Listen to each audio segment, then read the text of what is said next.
after he says, beloved, if God so loved us, we ought to love one another. In other words, how can you not love another when God loved you in the mess that you was in? Ooh, Lord. Come on now. How can you not love another when you were the one that turned your back on God, didn't love him, didn't want to have anything to do with him, yet his love chases us down. Yes, it does. Until we are found.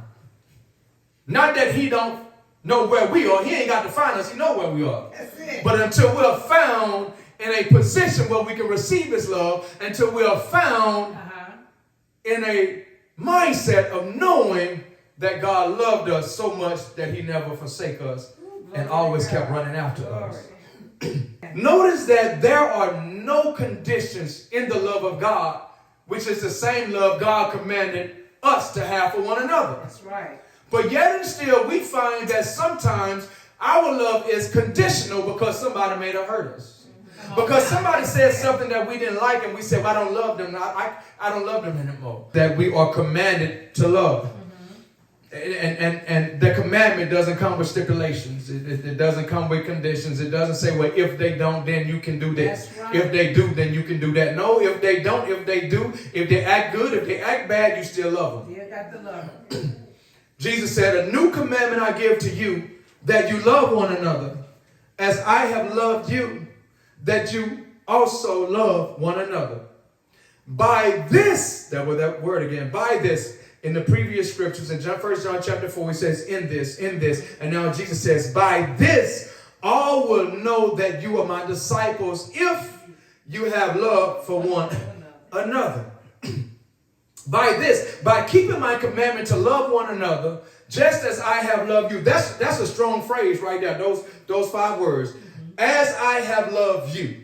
Now I want you to think about how tore up, messed up that you were before coming to Christ. Come on.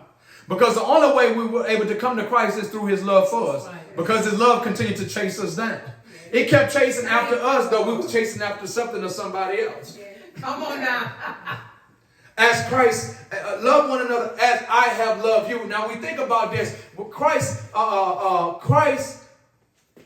was mistreated, mocked, ridiculed, spat on, lied on, talked about, beaten, but yet he demonstrated his love for those very people in spite of how they treated him. He says, love one another as I have loved you, who were in the same condition as those who were treating me the way that they treated me, but yet I still love them. I didn't just say I love them, but I demonstrated my love to them in a greater way that no man can ever demonstrate their love to you. That's it. I don't care what they buy you. I don't care how often they take you out. I don't care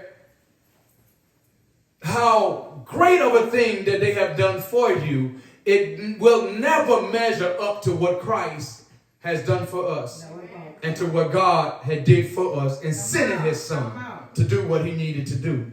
Amen. He said it is how Jesus demonstrated. Here's how God the Father and Jesus demonstrated their love toward us. In John 3:16, it says, for God so loved the world that he gave his only begotten son, that whosoever believe in him shall not perish, but shall have everlasting life. So God demonstrated or showed his love to us in that he gave his only begotten son. Now, don't take that word begotten too lightly, because it was his unique son.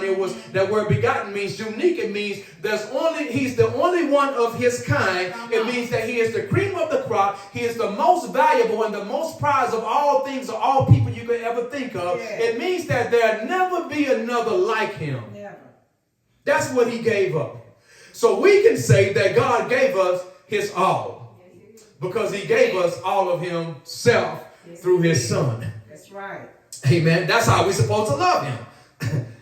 Amen.